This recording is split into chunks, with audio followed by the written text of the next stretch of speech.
जाओ। हेलो दोस्तों, welcome to back my YouTube channel Abhishek Gyan hub. तो दोस्तों, कल हमारी क्लास लाइट की वजह से नहीं आ पाई थी, तो आज हमारी क्लास बहुत आगे तक जाने वाली है और आज हम वास्तविक संख्याएं का पार्ट एक्सरसाइज 1.2 पढ़ेंगे। 1.1 आज समाप्त कर देंगे। जैसा कि बच्चों हमने पिछली कक्षा में क्या पढ़ा था, आज हम रिवीजन करके फिर आगे चलते हैं। तो हमने अपनी पिछली कक्षाओं में पढ़ा था पूर्णांकों के निम्नलिखित युग्मों की एचसीएफ और एलसीएम ज्ञात करके उनकी संख्याओं का गुणनफल हमने ज्ञात किया था। तो हमने कुछ सवाल भी लगाए थे। 26 और 91 का गुणनफल निकाला था हमने, अभाज्य गुणनखंड, और 510 और 92 का अभाज्य गुणनखंड हमने निकाला था। तो दोस्तों, हमने आपको SW दिया था, एक सवाल दिया था, वो आप करके लाए हैं, कमेंट में जल्दी से भेजिए। तो हमारा एक सवाल लगाएंगे और हम ये प्रश्नावली आज समाप्त कर देंगे। तो हमारा सवाल दिया गया है, जैसा ये क्वेश्चन पूछ के आ रहा है, ये परीक्षा के लिए बहुत इम्पोर्टेंट है, मोस्ट इम्पोर्टेंट, ये आप लिख लीजिए, ये बहुत इम्पोर्टेंट है परीक्षा के लिए। यदि HCF 306, 657 बराबर 9 दिया है तो एलसीएम ज्ञात कीजिए। हमें HCF दिया गया है 9, इतनी संख्या बराबर, और एलसीएम हमें क्या ज्ञात करना है। तो बच्चों, ये बहुत इम्पोर्टेंट है परीक्षा के लिए, तो इसको हम नोट करेंगे, हल करेंगे।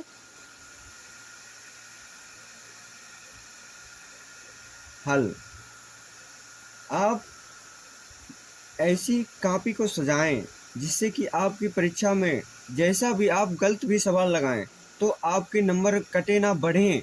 ऐसा करने के लिए आप कॉपी को बहुत अच्छे से सजाएं। हम ये कॉपी सजा नहीं पा रहे हैं, हम आपके सब्सक्राइबर के लिए इंतज़ार कर रहे हैं। आप सब्सक्राइब करिए तो हम आपके लिए व्हाइट बोर्ड लाएंगे और अच्छे से कक्षा पढ़ाएंगे, आपको बताएंगे, रिवीजन बाय रिवीजन करवाएंगे और आपके लिए नोट्स बनाएंगे बढ़िया। तो इसमें हम हल, HCF हमारा कितना बच्चों दिया गया है, HCF हमारा दिया गया है, HCF संख्या बराबर 9, HCF दिया है हमारा 9। अब हमारी पहली संख्या क्या बता रही है बच्चों,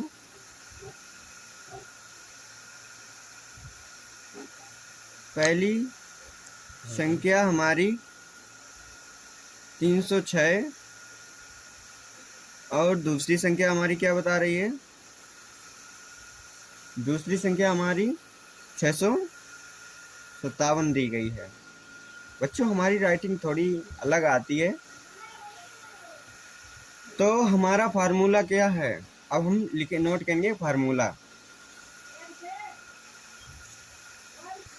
तो फार्मूला हमारा क्या दिया गया है,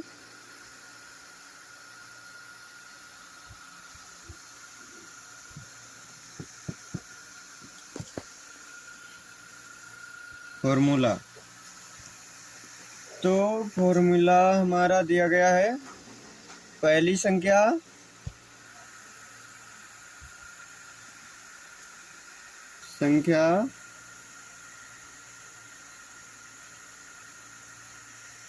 बराबर HCF इंटू एलसीएम। तो बच्चों,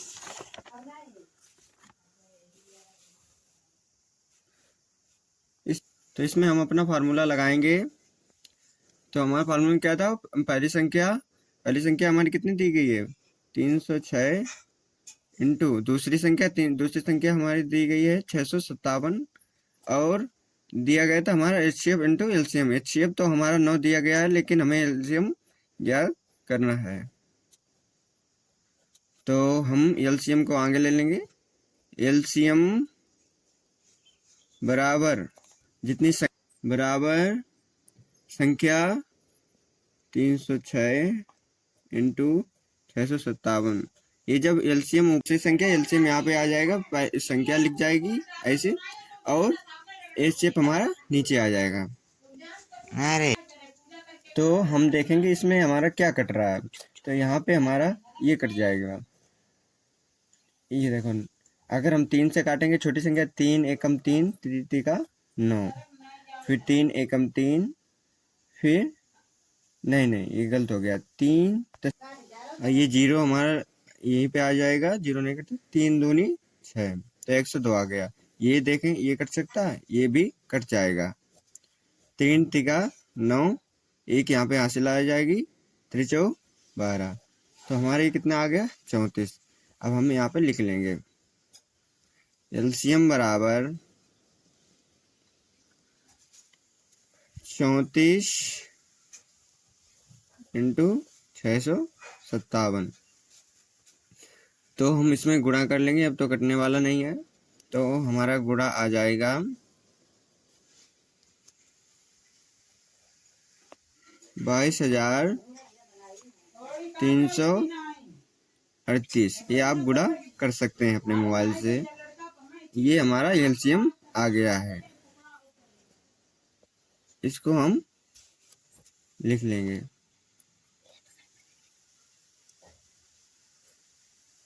तो ये हमारा एलसीएम निकल के आ गया है, ये हमारा आंसर आ गया है।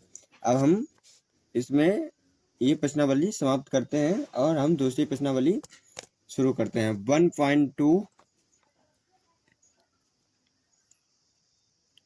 1.2 एक्सरसाइज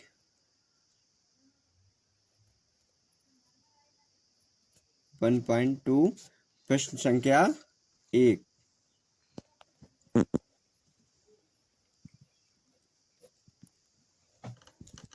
ये प्रश्नावली आपके लिए बहुत महत्वपूर्ण है। तो ये बच्चों, ये प्रश्नावली बहुत आपके लिए महत्वपूर्ण है। तो हम यहाँ पे लगाएंगे अपनी प्रश्नावली 1.2। पहला सवाल है इसमें हमारा, तो ये हमारा पहला क्वेश्चन है, सिद्ध कीजिए कि √5 एक अपरिमेय संख्या है। तो √5 एक अपरिमेय संख्या है, ये हम सिद्ध करेंगे। तो बच्चों ये हम इसका हल लिखते हैं। हल माना कि √5 एक परिमेय संख्या है, इसको हमने मान लिया है बच्चों, ये है नहीं। तो √5 हम जो मान दिया होता है उसके हरदम विरुद्ध माना जाता है। आपने ये पढ़ा होगा कक्षा 9th में, अगर नहीं पढ़ा है तब भी आप देख लीजिए। √5 एक परिमेय संख्या, हरदम इसके विरुद्ध अपरिमेय संख्या हमें सिद्ध करनी है और इसके विरुद्ध हमने लिख लिया है। अब √5 एक परिमेय संख्या है, तो हम इसको अपनी पिछले नोट्स में देखा था कि जैसे परिमेय संख्या जो P/Q के रूप में हो उन्हें हम परिमेय संख्या कहते हैं। तो हम इसको भी लिख सकते हैं, P/Q लिख सकते हैं या A/B भी लिख सकते हैं। तो √5 A/B लिख लिया हमने।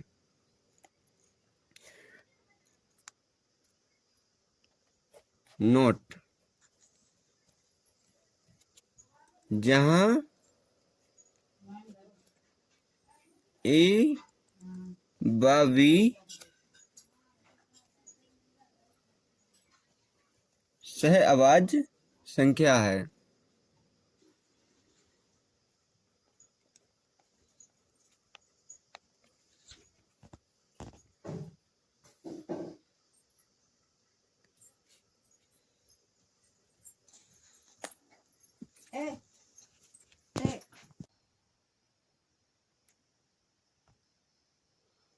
तो बच्चों ये सहअभाज्य संख्याएं क्या होती हैं?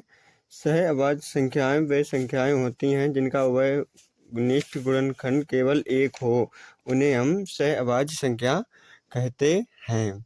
तो आपको हमने पिछले नोट्स में पढ़ाया था सहअभाज्य संख्याएं क्या होती हैं। तो हम यहाँ पर लिखेंगे कि जहाँ A/B सहअभाज्य संख्याएं हैं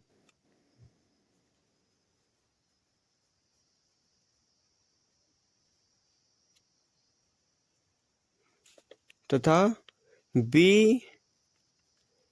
डज नॉट इक्वल टू 0, इसको हम कहते हैं डज नॉट इक्वल टू, मतलब b बराबर नहीं है 0 के, क्योंकि यह उभयनिष्ठ मान है, 0 के बराबर नहीं हो सकता है। अंडर रूट 5 ऐसे भी लिख सकते हैं हम यहाँ पे त्रिक गुणा करके, अंडर रूट 5 b बराबर a, अंडर रूट 5b बराबर a, दोनों पक्षों पर हम करेंगे वर्ग, तो हम लिखेंगे यहाँ पर दोनों पक्षों का वर्ग करने पर। ये बच्चों थोड़ी ये मिस्टेक हो जाती है इसमें, मोबाइल में लाइट चली जाती है बेर बेर।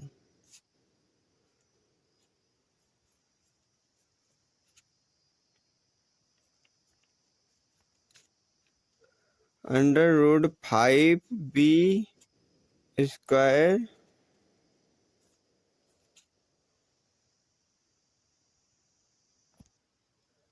अंडर रूट 5b स्क्वायर बराबर a स्क्वायर।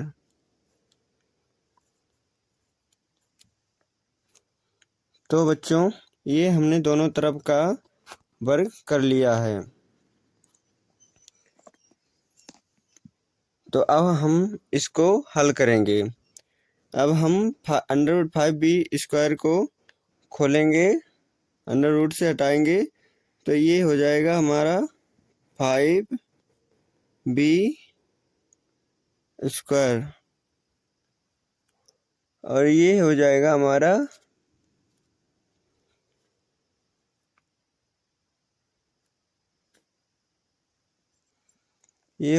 हमारा a स्क्वायर।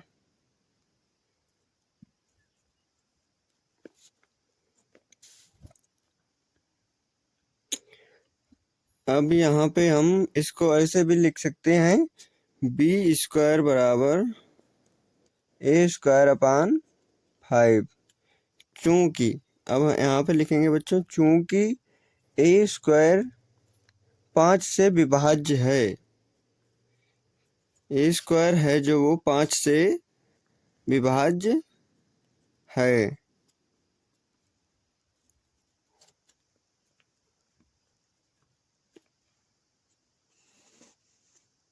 a का, और हम इसका अगर रूट मतलब इसका होल स्क्वायर भी हटा दें तब भी ये a से विभाज्य हो जाएगी, ये भी हम लिख लेंगे।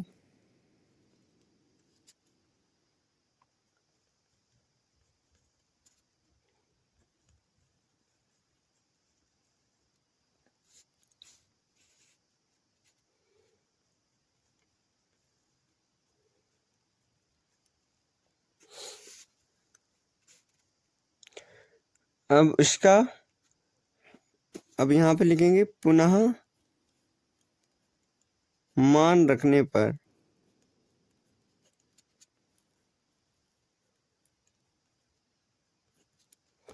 अब इसका मान हम किस में रख सकते हैं, ऐसे भी हम लिख सकते हैं a बराबर 5 से लिख सकते हैं बच्चों। तो यहाँ पर b स्क्वायर का हम मान रख सकते हैं a में, तो हम a का मान रख सकते हैं। हमने क्या लिया था, a का मान हमने लिया था b स्क्वायर, a स्क्वायर का मान अपना हो जाएगा 5c, तो ऐसे लिख सकते हैं इसमें मान रखने पर। ये डाल लो समीकरण एक, समीकरण 1 में मान रखने पर।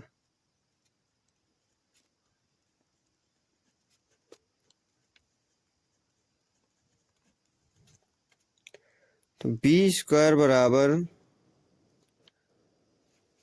5c स्क्वायर अपान a का मान था 5 b स्क्वायर बराबर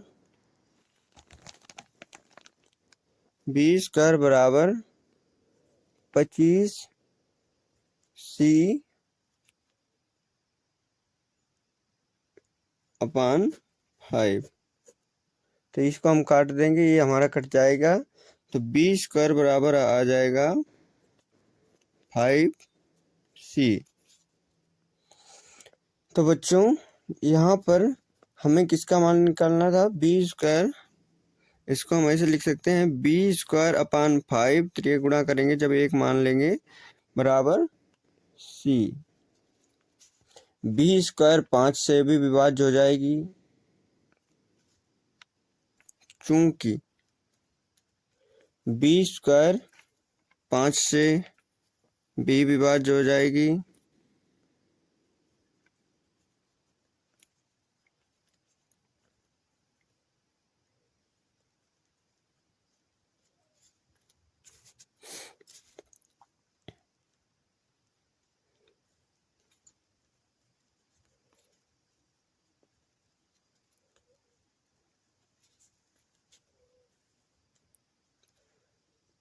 और बी से भी 5 विभाज्य हो जाएगी।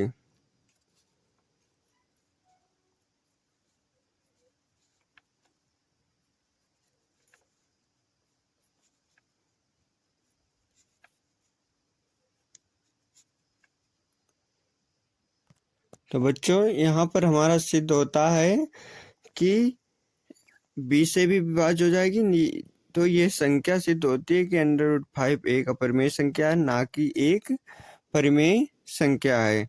इसका मान बी स्क्वायर चाहे सी से रखो चाहे बी से रखो, ये √5 एक अपरिमेय संख्या ही रहेगी, ये परिमेय नहीं होगी, हम इसका कितना भी विरोध करें।